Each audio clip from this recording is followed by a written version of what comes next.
সুহাদার কাননে আমি যেতে চাই, রক্ত ভেজা পথে চলে যেতে চাই। শহীদি মরণে আমি সুখ পেতে চাই, জীবন বিলিয়ে আমি সুখী হতে চাই।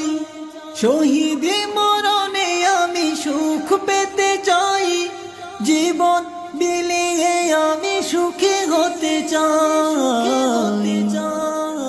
জালিমের কালো থাবা গুড়িয়ে দিতে আহ্বান করি আমি শহীদি পথে। নিপীড়িত জনতার পাশে দাঁড়াতে যেতে হবে ভেদাভেদ ভুলে পথে। জালিমের